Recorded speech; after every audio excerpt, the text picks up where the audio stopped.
Hello dear students, welcome to our YouTube channel. आज हम यहाँ पर रिकर्जन एंड रेकरेंस रिलेशन ये वाला टॉपिक डिस्कस करेंगे। डिस्क्रीट मैथमेटिक्स का खासकर ये टॉपिक बहुत ही ज्यादा इंपॉर्टेंट है। आप लोगों के एग्जाम में ये हमेशा इस टॉपिक में से क्वेश्चन पूछा ही जाएगा। लास्ट तक वीडियो को देखना। हम लोग यहाँ पर एक ही एक्सरसाइज डिस्कस करेंगे। बहुत सारी चीजें हैं यहाँ पर डिस्कस करने वाली, लेकिन मैं इस वीडियो में बेसिक से स्टार्ट करूंगा, पॉलिनोमियल से, रिकर्जन से, ये सारी चीजें। अगर आप लोग चैनल पर नए हैं, चैनल को सब्सक्राइब कर सकते हैं, दोस्तों के साथ इस वीडियो को ज्यादा से ज्यादा शेयर कर सकते हैं। व्हाट्सएप चैनल का लिंक भी डिस्क्रिप्शन में गिवन है, आप लोग वहां पर भी मेरे साथ जुड़ सकते हैं, जहां पर क्लासेस के बारे में मैं अपडेट्स वगैरह रेगुलर करता रहता हूँ। देखिएगा, समझिएगा, पॉलिनोमियल एक्सप्रेशन होता क्या है। जो लोग इंजीनियरिंग बैकग्राउंड से हैं, आप लोगों को पॉलिनोमियल के बारे में थोड़ा बहुत पता हो, लेकिन जो बीसीए स्टूडेंट्स हैं उनको मैं बता देता हूँ कि पॉलिनोमियल दरअसल होता क्या है। आप लोग ये टॉपिक को 9th और 10th क्लासेस में पढ़ते थे। आपके पास एक पॉलिनोमियल लिखने का तरीका ये रहता है, जिसमें हम लोग लिखते हैं a naught x raise to power 0 plus a1 x raise to power 1 a2 x square, इस तरीके से। यहाँ पर जो n आता है ना, जो हाईएस्ट डिग्री होती है, हाईएस्ट डिग्री या फिर हाईएस्ट पावर ऑफ x, उसको हम लोग डिग्री कहते हैं पॉलिनोमियल का। ठीक है, इट इज अ डिग्री। तो अगर मेरे पास यहाँ पर n आ रहा है तो यहाँ पर n होगा इसका डिग्री। क्लियर? ये इतनी बात होनी चाहिए, समझ में होनी चाहिए। पॉलिनोमियल होता क्या है, पॉलिनोमियल के अंदर और तो और x की जो पावर होती है ना, जैसे ये वेरिएबल मान के चलेगा, x अपना वेरिएबल है, और a नॉट a1 ये सारी चीजें जो अपने पास यहाँ पर है एक कांस्टेंट। ठीक है, x x1 x स्क्वायर ये सारी चीजें अपने पास होती है वेरिएबल, और वेरिएबल की पावर यहाँ पर हमेशा एक पॉजिटिव इंटीजर हो तो अब हम उसको पॉलिनोमियल कहते हैं। एग्जाम्पल के तौर पे आप लोग ये समझ सकते हैं कि f x is equal to 2x cube plus 3x square minus 4x plus 1, ये एक एक्सप्रेशन है। इसके अंदर अगर मैं डिग्री की बात करूं तो डिग्री अपने पास आ जाएगी 3, क्योंकि हाईएस्ट ऑर्डर, हाईएस्ट पावर जो लिखा गया है x का, वो यहाँ पर लिखा गया है 3। तो इसीलिए इस इक्वेशन की जो डिग्री आ जाएगी वो अपने पास आ जाएगी 3। ठीक है, अब नेक्स्ट समझते हैं हम लोग टेलीस्कोपिक फॉर्म। इसको आप लोग पॉलिनोमियल एक्सप्रेशन रिकर्सिव फॉर्म में भी कह सकते हैं, या फिर टेलीस्कोपिक फॉर्म भी कह सकते हैं। टेलीस्कोपिक, टेलीस्कोप होता है ना, टेलीस्कोपिक फॉर्म। अब ये दिखती कैसी है इसको समझिएगा एक बार। बहुत ही अच्छा टॉपिक है, बड़ा सिंपल सा टॉपिक है, आप लोग इसको समझ जाएंगे बहुत इजीली। देखिएगा, यहाँ पर हम लोग अगर बात करें एक्सप्रेशन को लिखने की, तो हम लोग इस एक्सप्रेशन को ऐसा करके लिखते हैं। किसी भी पॉलिनोमियल को ऐसा करके लिखा जाता है। ये जो a लिखा है ये एक है कांस्टेंट, और यहाँ पर आता है एक फंक्शन आता है x का, जो मल्टीप्लाई होता है अपने p ऑफ x के साथ। p ऑफ x मतलब एक अलग तरीके का एक नया है पॉलिनोमियल, ये भी पॉलिनोमियल ही है, ठीक है, बट ये एक नया पॉलिनोमियल है, और इसकी जो डिग्री होगी वो एक कम होगी। मतलब अगर अपने पास पॉलिनोमियल डिग्री n का है तो p ऑफ x की जो डिग्री आएगी एक कम की। मान लीजिए यहाँ पर डिग्री 3 थी, तो p ऑफ x इस केस में अपने पास आ जाएगा 2 डिग्री पॉलिनोमियल एक्सप्रेशन। ठीक है, अब यहाँ पर हम लोग चेक करते हैं कि भाई क्या सच में अपना ये जो पॉलिनोमियल है वो डिग्री 3 का है या फिर नहीं। यहीं पर मैं इस्तेमाल करूंगा अब टेलीस्कोपिक फॉर्म। देखिएगा टेलीस्कोपिक फॉर्म होती कैसी है। एक चीज मैंने आप लोगों को बता दी कि यहाँ पर ये एक कांस्टेंट लिखा जाता है प्लस x इंटू एक पॉलिनोमियल आता है। ये बहुत जरूरी टॉपिक है, ये एक बार अगर समझ में आ जाए तो फिर तो बहुत अच्छा रहेगा। ये इसी टाइप का मैं यहाँ पर इस पॉलिनोमियल को मैं प्रूफ करके बताता हूँ। जैसे मैंने ये लिखा ना 2x क्यूब वाला पॉलिनोमियल है, इसी को चलो प्रूफ करते हैं कि ये सच में 3 डिग्री है या नहीं। देखिएगा, एफ एक्स मेरे पास था 2x cube plus 3x square minus 4x plus 1, ये था। यहाँ पे आपके पास ये जो कांस्टेंट है ये पड़ा ही होना चाहिए। जैसे यहाँ पर लिखा था a, तो ये पड़ा रहने दीजिए। आप लोग यहाँ पर लिख लीजिए 2x cube plus 3x square minus 4x, और थोड़ा सा स्पेस छोड़ रहा हूँ प्लस 1 के लिए। ठीक है, अब अगर आप इस चीज को देखें, सिर्फ इस चीज को जहां पे मैंने अंडरलाइन किया है, आप लोग यहाँ से x को कॉमन निकाल सकते हैं, क्योंकि कॉमन निकल रहा है ना। तो यहाँ पे आ जाएगा 2x स्क्वायर, यहाँ मिल जाएगा 3x, यहाँ मिल जाएगा 4, और एक ब्रैकेट आ जाएगा, और फिर कुछ इस तरीके से ये बन जाएगा। समझ में आ गया सबको? ऐसे ही सेम काम यहाँ पर अगर आप देखें तो यहाँ पर भी अपने पास एक x वाली टर्म्स आ रही है, यहाँ से भी मैं सेम काम करूंगा x को कॉमन निकालने का। x कॉमन निकाला तो ये ब्रैकेट्स कुछ इस तरीके से आ जाएगी और ये अपने पास एक्सप्रेशन बनना स्टार्ट हो गया। अब आप लोग कहेंगे सर आगे भी कर सकते हैं कि नहीं? नहीं, आगे बिल्कुल कर सकते हैं जी। जैसे आप लोग ऐसा सोच रहे होंगे कि सर x तो है ही नहीं, अरे कोई बात नहीं, हम लोग लिखने का तरीका समझेंगे कि यहाँ पर लिखते कैसे हैं। एक ब्रैकेट लगाएंगे, 2 लिखेंगे ब्रैकेट में और फिर आ जाएगा x प्लस 3 और फिर ब्रैकेट, फिर एक माइनस, फिर x प्लस 1। ठीक है, तो ये अपने पास यहाँ पर पॉलिनोमियल आया है in the form of telescopic form. और अगर आप इसको कंपेयर भी करते हैं तो ये देखिएगा p of x into x plus a, इस कैटेगरी में ये फॉल कर रहा है। अगर आप देखें a का वैल्यू 1 आ रहा है, x की जगह पे x आ रहा है, और ये जो px है इसका जो डिग्री बन रहा है वो 2 डिग्री बन रहा है। ठीक है ना, 2 डिग्री कैसे आया? x को अगर आप इस x के साथ मल्टीप्लाई करवाएंगे तो वो x स्क्वायर बन जाएगा, जिससे अपने पास ये जो डिग्री आ गई एक ऑर्डर कम की आ गई। और जब भी एक ऑर्डर कम आएगा तो मेन जो पॉलिनोमियल होगा उसका जो डिग्री आएगा वो एक ज्यादा ही आता है, यानी कि x क्यूब आएगा। और अगर x क्यूब है इसका मतलब ये रहेगा कि ये अपना पॉलिनोमियल 3rd डिग्री पॉलिनोमियल है। ठीक है, मैं थोड़ा सा जूम कर देता हूँ क्योंकि कुछ बच्चे कहते हैं कि सर जूम करके बताइएगा। नेक्स्ट करते हैं, next expression, same topic same चीज। अब चीज समझेंगे बड़ी अच्छी खास टॉपिक। मैंने अभी आप लोगों को टेलीस्कोपिक फॉर्म के बारे में बताया है, अब मैं आप लोगों को मेन टॉपिक पर लेकर आता हूँ, रिकर्जन। ठीक है ना, पूरा रिकर्जन। और आज की इस क्लास में हम लोग सीखेंगे इटरेशन। बस यही 2 चीजों के ऊपर आज के एक न्यूमेरिकल रहेंगे और एक लास्ट में मैं आप लोगों को एक्सप्लिसिट फार्मूला बताऊंगा। ठीक है जी, इसीलिए आप लोगों को कह रहा हूँ भाई चैनल को सब्सक्राइब कर देना, चैनल को दोस्तों के साथ शेयर करना मत भूलिएगा। अगर आप लोग पीटीयू या फिर पीयू स्टूडेंट्स हैं तो आप लोगों के लिए ये वीडियो बहुत ज्यादा हेल्पफुल रहने वाली है। अगर आप अदर स्टेट से भी हैं तब भी आप लोगों के लिए ये वीडियो हेल्पफुल रहेगी। देखिएगा आप लोगों के पास रिकर्जन कैसे प्रूव करते हैं हम लोग। रिकर्जन होता क्या है, यहाँ पर मान लीजिए जैसे हमें कुछ ना एक सीक्वेंस दिया गया है, फिबोनाची सीक्वेंस ये बोलते हैं इसको, 1 1 2 2 3 5 8 13 21 इस तरीके से डिफाइन कर रहे हैं, जिसमें आप लोगों के पास f नोट का वैल्यू 1 है और f1 का वैल्यू 1 है। हमें एक ना ये दिया गया है, ये इसको बोलते हैं जनरल टर्म है। ठीक है, जनरल टर्म जैसा दिख रहा है ये जनरल टर्म, मैं वर्ड बोल रहा हूँ सिर्फ जनरल टर्म। यही चीज है मेन, बिल्कुल ये चीज। आप लोगों को ये चीजें याद नहीं रखनी पड़ती, कभी कभी हमें ये चीजें निकालनी पड़ेंगी और कभी कभी आप लोगों को ये चीज गिवन होगी किसी भी सीक्वेंस के लिए, कभी याद नहीं करनी। ठीक है, कह रहे हैं कि भी इसका यूज करते हुए ये जो गिवन है, ये जो स्टार लगाया मैंने, इसका यूज करते हुए आप लोग f5 निकालें, f5। अब अगर आप लोगों को f5 निकालना है लेकिन बाय रिकर्जन मेथड लगाना है तो देखिएगा आप लोग डायरेक्ट k की जगह पे 5 रखिएगा। ठीक है, क्योंकि हमें f5 निकालना है। तो जो ये सीक्वेंस गिवन है ना, ये वाला जो स्टार जिसपे स्टार लगाया था, इसमें आप लोग k की जगह पे 5 पुट कर दें तो ये आ जाएगा f of 5 minus 2 plus f5 minus 1, ये चीज मिल जाएगी। यहां से मुझे मिल गया f3 प्लस f4 मिल गया। समझ में आ गया होगा आप सबको। बट अब मुझे f3 और f4 का वैल्यू नहीं गिवन। इस सीक्वेंस को अभी मत मानो ना, ये जस्ट गिवन एग्जांपल है एक, कि भाई एक ऐसा सीक्वेंस होता है जिसके नंबर ऐसे इस सीक्वेंस के अकॉर्डिंग है जनरल फॉर्म में। हमें f3 नहीं गिवन। अब f3 के लिए मैं दोबारा से रिकर्जन वाला मेथड लगाऊंगा। रिकर्जन किस तरीके से लग जाएगा यार, अब ना इसी वाले जो स्टार वाले में है k की वैल्यू आप लोग 3 पुट कर दीजिएगा तो यहाँ मिल जाएगा f3 की जगह पे 3 माइनस 2 प्लस f3 माइनस 1, ये आया f3 का वैल्यू।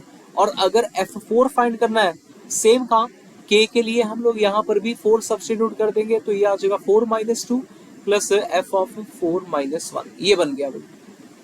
इसको आगे लिख लेते हैं, यहाँ पर मेरे पास आ जाएगा f1, यहाँ पर मिल जाएगा f2, यहाँ पर मिल जाएगा f2 और यहाँ पर मिल गया मुझे f3 मिल गया। अब यहाँ पर और अगर देखा जाए f1 plus 2f2 plus f3 आ गए। होप कि आप लोगों को ये समझ में आ रहा होगा। इसके बाद नेक्स्ट चीज देखिएगा, एक और बार अगर हम लोग यही मेथड लगा दें F2 के लिए और F3 के लिए, पहले मैं F3 के लिए लगाता हूँ, ये देखते हैं क्या आएगा। तो ये बन जाएगा F1 plus 2F2 plus F3। K का वैल्यू फिर से इसी अपने स्टार में 3 पुट करना, तो ये बन जाएगा 3 minus 2 plus F of 3 minus 1। यहाँ मिल गया F1 plus 2F2 plus F1 plus यहाँ मिल गया F2, और फिर उसके बाद F1 प्लस F1 करने पर आ जाएगा 2F1 और यहाँ आ जाएगा F2। समझ में आ रहा होगा आप लोगों को कि भाई कर क्या रहे हैं। आप लोग अब कहेंगे सर ये जो गिवन था इसका क्या रोल है? अरे इसका ये रोल है, जब अपने पास ऐसी वैल्यूज बनकर तैयार हैं फिर ही आप लोग इसको सब्स्टिट्यूट कर देना। अभी भी मुझे F2 मिल रहा है तो मुझे इस F2 को खत्म करना है अभी भी, तो मैं यहाँ पर F2 की जगह पे फिर से इसी स्टार वाली जगह पे K की जगह पे 2 पुट करूंगा, तो ये देखिएगा क्या आ जाएगा 2 minus 2 plus F of 2 minus 1। यहाँ से आ जाएगा 2F1 प्लस 3F0 मिल जाएगा प्लस 3F1 मिल जाएगा, और फिर लास्ट में अगर आप लोग इसको सॉल्व कर देते हैं तो ये बन गया 3F0 प्लस 5F1। और फिर लास्ट स्टेप जो अपने पास F0 और F1 गिवन थे, इनका वैल्यू हम लोग यहाँ पर सब्स्टिट्यूट करेंगे। और अगर जब आप सब्स्टिट्यूट करते हैं देखिएगा अपने पास क्या मिलता है। अपने पास मिल जाएगा, अपने पास आ गया 3 और F0 का वैल्यू था 1 और यहाँ पर आया 5, F1 का वैल्यू था 1 which is equal to the 8। और अपना F5 मतलब ये था मेरे पास F0, ये था F1, फिर आया F2, F3, F4 और ये रहा मेरा F5। ठीक है ना? तो आप लोग वेरीफाई भी कर सकते हैं कि आपका जो आंसर आया है वो एकदम करेक्ट आया कि नहीं आया। ये होता है अपने पास रिकर्जन मेथड, जिसमें मैं वैल्यूज को ऊपर से पुट करना शुरू करता हूँ। जैसे F5 था ना, मैं ऊपर से लेकर आया और F0 F1 तक लेकर आया। ये होता है। ठीक है, समझ में आ गया तो वीडियो को लाइक कर दीजिएगा। अगर नहीं समझ में आया आप लोग एक और बार दोबारा से इसको समझ सकते हैं, थोड़ा सा वीडियो को स्लो कर सकते हैं। मैंने अपनी तरफ से इसको बहुत ही ज्यादा स्लो तरीके में बताया। इसके बाद हम लोग सेम काम करेंगे, लेकिन अब जो मेथड रहेगा वो रहेगा इटरेशन वाला मेथड। इटरेशन, ठीक है, वही चीज बिल्कुल वही डिट्टो। आप लोगों के पास जो चीज गिवन थी, जैसे यहाँ पर गिवन था F0 और F1 गिवन था, हम लोग F5 ही निकालेंगे। यहाँ पर भी F0 यहाँ पर गिवन था 1, F1 गिवन था अपने पास 1 और Fk ये गिवन था Fk -2 प्लस Fk -1, ये चीज गिवन थी यार। ठीक है, तो भाई सेम काम करना है, लेकिन यहाँ पर इटरेशन के केस में हम लोग ना शुरू से स्टार्ट करते हैं। शुरू से मतलब F0 गिवन है, 0 गिवन था, 1 गिवन था। अब हम लोग यहाँ पर 2 निकालने की कोशिश करेंगे। 2 से हम लोग 3 पर जाएंगे, 3 से हम लोग 4 पर, 4 से हम लोग 5 पर। लेकिन रिकर्जन में हम लोग 5 से कहाँ पर आ रहे हैं? F0 और F1 इनमें आ रहे थे। ये फर्क है बस रिकर्जन और इटरेशन में। समझ में आ गया होगा फर्क। अब मैं सबसे पहले यहाँ पर F2 निकालूंगा क्योंकि मुझे वो चाहिए।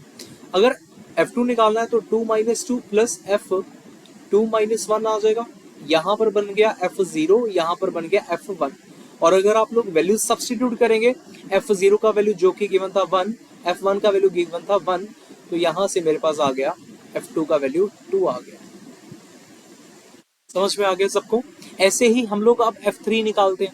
F3 के लिए भी सेम काम, अपने जो गिवन वाला फॉर्मूला था, ये गिवन है ना, ये वाली जो चीज गिवन है, जिसको मैं कर्ली थोड़ा सा ब्रैकेट्स में कर रहा हूँ, इस तरीके की ब्रैकेट नहीं, स्क्वायर में कर रहा हूँ, स्क्वायर भी नहीं है वैसे तो, क्लाउड्स में कर रहा हूँ। तो यहाँ पे आपके पास आ जाएगा F3 - 2 प्लस F3 - 1, ये आ गया। यहाँ पर F1 रख दिया, यहाँ पर F2 रख दिया। F1 का वैल्यू था मेरे पास 1, F2 का वैल्यू था 2, तो यहाँ पर F3 जो था वो अपने पास आ गया है 3। ठीक है, अब ऐसे ही F4 निकालते हैं। यहाँ पर निकालना शुरू करते हैं। F4 रखेंगे वैल्यू तो ये आ जाएगा 4 - 2, यहाँ पर रखेंगे तो ये आ जाएगा 3 - 1, नहीं 4 - 1, तो ये बन गया F2, यहाँ पर मिल गया F3। F2 का वैल्यू हम लोग निकाल चुके थे 2, F3 का वैल्यू हम लोग निकाल चुके हैं 3, तो F4 जो है वो अपने पास आ गया है 5। अब नेक्स्ट करेंगे हम लोग इसी के बाद F5 निकालने के लिए। 5 के लिए भी वहीं पर पुट करेंगे, तो ये आ जाएगा F5 minus 2 plus F5 minus 1, ये मिल गया F3, यहाँ पर मिल गया F4। F3 का वैल्यू निकाला था हमने 3, F4 का वैल्यू हमने निकाला है 5, तो यहाँ से भी आप लोगों के पास आंसर जो आया है वो बिल्कुल सेम आया है, 8 ही आया है। समझ में आया सबको? इटरेशन वाला मेथड बहुत ही ज्यादा इजी है as compare to the recursion, ये मान के चलिए आप लोग। लेकिन पेपर आप लोगों के पास अगर बात करें तो रिकर्जन में से आता है, कभी कभी 2 मार्क्स में पूछ लेते हैं इटरेशन के साथ बताइए अपने इस क्वेश्चन को, ठीक है? तो वीडियो को लाइक करना मत भूलिएगा यार, अगर समझ में आ गया तो। अब ऐसा ही करते हैं, ठीक है? सेम क्वेश्चन पहले हम लोग चलो इटरेशन के साथ इस क्वेश्चन को सॉल्व करते हैं, इटरेशन के साथ, ठीक है? पेन चेंज कर लेते हैं, रेड कलर यूज कर लेते हैं। देखिएगा, अगर आप लोग इटरेशन लगा रहे हैं ना, पहले इटरेशन लगाता हूं मैं भी यहाँ पर।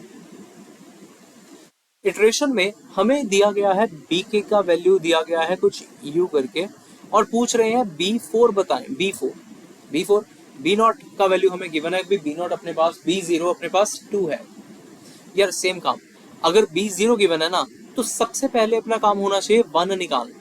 अगर मुझे 1 निकालना है तो मैं b1 रखूंगा, मतलब k की जगह पे हम लोग यहाँ पर 1 सब्स्टिट्यूट करने जा रहे हैं, तो ये बन जाएगा k 1 माइनस 1 प्लस 3। ये 1 माइनस 1 करने पे तो b ऑफ 0 आ गया प्लस 3 आ जाएगा, और b ऑफ 0 का वैल्यू अपने पास गिवन है 2, और यहाँ आ गया b1। ये रहा अपने पास b1 का वैल्यू, यानी कि 5। ठीक है, सबको समझ में आ गया b1 कैसे निकला है? ऐसे ही सेम काम करेंगे b2 निकालने के लिए। b2 मतलब फॉर्मूले में k की जगह पे 2 रखिएगा, तो यहाँ मिल जाएगा 2 माइनस 1 प्लस 3, ये मिल गया b1 प्लस 3, और यहाँ आ गया 5 प्लस 3। b1 का वैल्यू यहाँ से सब्स्टिट्यूट करा, यहाँ पर रखा, 8 आ गया। ठीक है, ये फिबोनाची सीक्वेंस नहीं है, ठीक है ना, ये वो वाला सीक्वेंस नहीं है, और इसलिए यहाँ पर वैल्यूज अलग अलग आएंगे। आपने बस अपना ये देखना है सीक्वेंस किस टाइप का है, उसके अकॉर्डिंग आप लोग ये सारी की सारी वैल्यूज निकालते हैं। अब b3 निकालते हैं। b3 के लिए यहाँ पर k की जगह पे 3 पुट करेंगे, तो ये आ जाएगा 3 माइनस 1 प्लस 3, यहाँ आ जाएगा b2 प्लस 3। b2 का वैल्यू है, b2 अपने पास 8 आया था, 8 प्लस 3, तो यहाँ से मिल गया 11। ये आया है अपने पास b3 का वैल्यू 11। और लास्ट में b4 अगर निकालना है तो b4 के लिए आप लोग करेंगे सेम काम, b4 माइनस 1 प्लस 3, यहाँ मिल गया b3 प्लस 3, और b3 का वैल्यू ऊपर से 11 plus 3 which is equal to 40, तो ये अपने पास आया है b4। समझ में आ गया सबको? इटरेशन में हम लोग 0 से स्टार्ट करते हैं, 0 वाली वैल्यू, 1 वाली वैल्यू, 2 3 4 इस तरीके से रहता है। लेकिन अब हम लोग रिकर्जन वाली चीज लगाएंगे, और मैं आप लोगों को अब दोनों में फर्क दोबारा से बताता हूं। जब आप रिकर्जन लगा रहे हैं, रिकर्जन यहां पर आप लोगों को जो चीज चाहिए, आप लोग डायरेक्ट k का वैल्यू वही सब्स्टिट्यूट करेंगे। k का वैल्यू भी 4 रखेंगे क्योंकि b4 चाहिए, तो b4 is equal to b4 minus 1 plus 3 आ गया, यहां से मिल गया b3 प्लस 3, ये मिल गया। बट अब मेरे पास तो b3 है ही नहीं, इसीलिए मैं यहाँ पर दोबारा से रिकर्जन का फॉर्मूला लगाऊंगा सिर्फ और सिर्फ b3 के लिए। अगर b3 के लिए लगाऊंगा अपने इसी गिवन वाले सीक्वेंस में k की जगह पे 3 पुट कर देते हैं, तो ये आ जाएगा 2 प्लस 3, और ये जो बाहर 3 लिखा था, ये बाहर 3 तो एज इट इज आया, ये वाला एज इट इज आया, लेकिन ये सारी की सारी इसकी वैल्यू है। ठीक है, अब फिर b2 मुझे नहीं गिवन, अगर b2 नहीं गिवन मुझे फिर से रिकर्जन लगाना पड़ेगा, ठीक है ना। अगर b2 नहीं गिवन तो मुझे फिर से इस चीज के लिए रिकर्जन लगाना ही लगाना है, तो वो लग जाएगा b ऑफ 1 प्लस 3, और फिर ये वाला प्लस 3 आएगा, और फिर ये वाला प्लस 3 आएगा। अब मुझे b1 नहीं गिवन, तो फिर यार फिर से एक और बार आप लोग काम करेंगे b1 के लिए, तो वो आ जाएगा b0 प्लस 3, फिर ये वाला प्लस 3, फिर ये वाला प्लस 3, और फिर ये वाला प्लस 3। b0 का वैल्यू मुझे गिवन था, कितना गिवन था? ये 2 गिवन था, तो यहाँ आ जाएगा 2 plus 3, plus three plus three plus three, तो यहाँ से भी मुझे जो आंसर मिला है वो मिल गया है 40। तो ये रहा अपना करेक्ट आंसर। समझ में आ गया सबको? इस तरीके से ये आप लोग क्वेश्चन को सॉल्व करते हैं, बहुत ही ज्यादा इजी है। मैं आप लोगों का ये करवाकर थोड़ा सा बेस तैयार कर रहा हूँ ताकि आप लोग नेक्स्ट एक्सरसाइज जो हमेशा गारंटेड है, जो पूछी ही जाती है, वो आप लोगों का अच्छे से प्रिपेयर हो जाए एक बार। ठीक है, इसके बाद हम लोग नेक्स्ट क्वेश्चन करते हैं। सेम ऐसा ही है, आप लोगों ने L0 है, L0 5 गिवन है, K का वैल्यू ग्रेटर देन 1 होगा तो L4 निकालना है। ठीक है, आप लोग चलो इसको आप लोग सॉल्व करना या मैं कर दूं? मैं कर देता हूं, मैं इटरेशन के साथ मैं सॉल्व करता हूं, आप लोग रेकरेंस के साथ इसको सॉल्व करना अपनी कॉपी के ऊपर। तो मैं अगर इटरेशन के साथ चलूं, मेरे पास गिवन है L0 which is equal to the 5 और यहाँ पर L के जो एक सीक्वेंस डायरेक्ट गिवन है वो है 2, L के -1 -7, ये L4 हम लोग यहाँ पर इवेल्युएट करना चाहते हैं। अगर L4 इवेल्युएट करना चाहते हैं बाय इटरेशन मेथड, तो सबसे पहले मुझे चाहिए L1। L1 निकलेगा कैसे?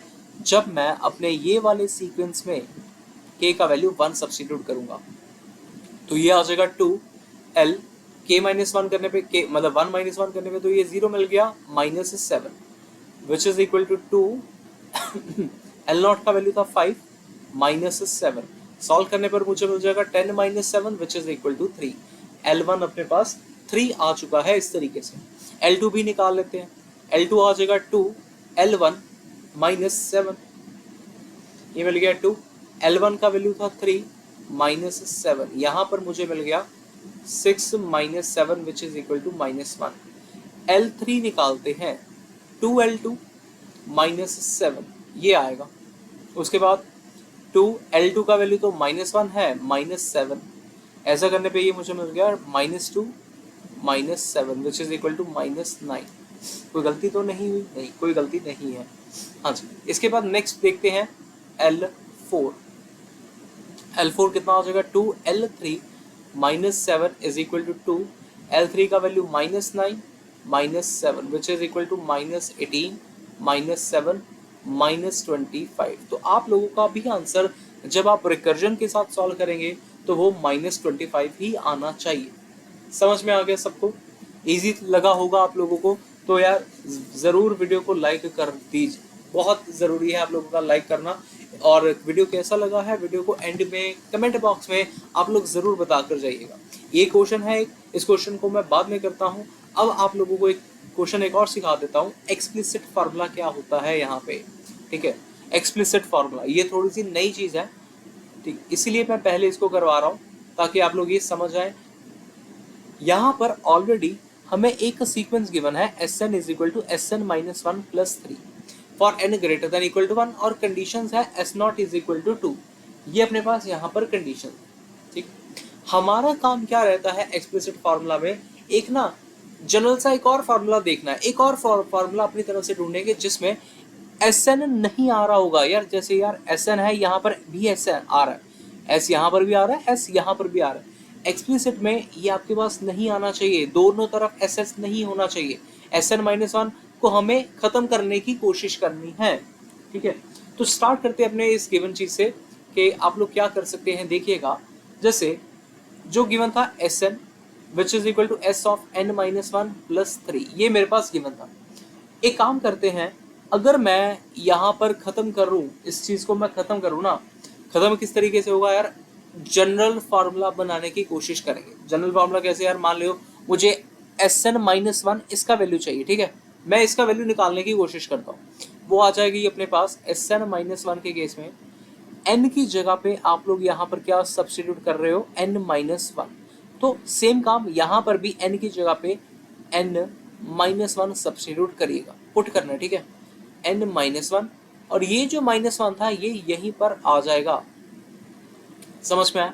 तो एक चीज आ गई कि Sn -1 is equal to Sn -2 + 3, ये अपने पास एक रिलेशन बनकर तैयार है। एक रिलेशन ये था। ठीक है, ऐसा ही सेम काम एक और करते हैं, Sn -2 के लिए भी काम करेंगे। अगर Sn -2 के लिए भी काम करें सेम ऐसा ही, Sn -2 -1 + 3 आ गया which is equal to Sn -3 +3 आ गया। ठीक है, समझ में आ गया होगा।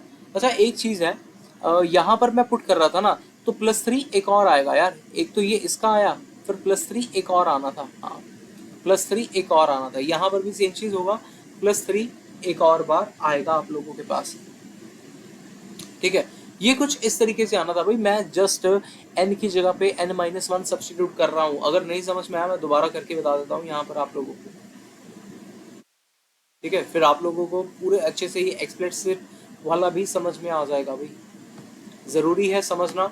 एक बार अगर ये चीजें समझ में आ जाए तो मतलब अगर पेपर में आ जाए तो कोई प्रॉब्लम क्रिएट नहीं करती ये चीजें। है सबसे इजी टॉपिक है। जैसे यार अपने पास Sn गिवन था, Sn-1 +3 ये चीज गिवन थी। मैं कह रहा हूँ कि भाई n की जगह पे आप लोग पुट करें n-1। तो यार जहां जहां पर आएगा अकेला पुट भी नहीं करना, मतलब आप लोगों ने एक फार्मूला लिख रहे हो आप लोग, ठीक है, उसके अकॉर्डिंग Sn-1 की जगह पे आप लोग लिखेंगे इज इक्वल टू Sn-1 +3 था ही था, और एक और +3 यहाँ पर मिल जाएगा अपने पास। ठीक है जी, हो जाना चाहिए। जैसे यार पीछे रिकर्जन करा था वैसे ही सेम चीज है ये।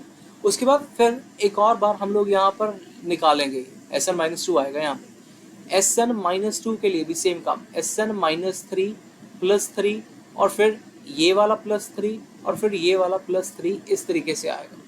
अगर मैं इसको लिखूं तो ये लिखा जा रहा है Sn-2 + 2 × 3 लिख दूं, क्योंकि 3 + 3 कितना होता है, 6 होता है। चाहे आप 2 × 3 करें तभी तो 6 ही होता है। तो मैं ऐसा लिख रहा हूँ।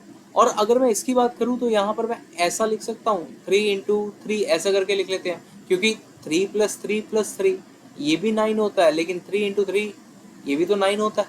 ठीक है, अब अगर ये ट्रेंड फॉलो हो रहा है, Sn का वैल्यू था तो ये आ रहा है, Sn-1 था तो ये आ रहा है, Sn-2 था तो ये आ रहा है। तो अगर मुझे Sn ही निकालना हुआ, Sn -n कुछ ऐसा निकालना हुआ, ठीक है ना, कुछ ऐसी चीज निकालनी हो, तो फिर क्या आ जाएगा, फिर अपने पास यहाँ पर बन जाएगा S0 प्लस यहाँ पर ये जो देखिए ना 1 आ रहा था पहले, इसके साथ मान लो 1 लगा हुआ है, फिर 2 लगा हुआ है, फिर 3 लगा हुआ है। तो मतलब ये वाला जो 3 है ये तो फिक्स ही रह रहा है ना, ये वाला 3 फिक्स ही रह रहा है।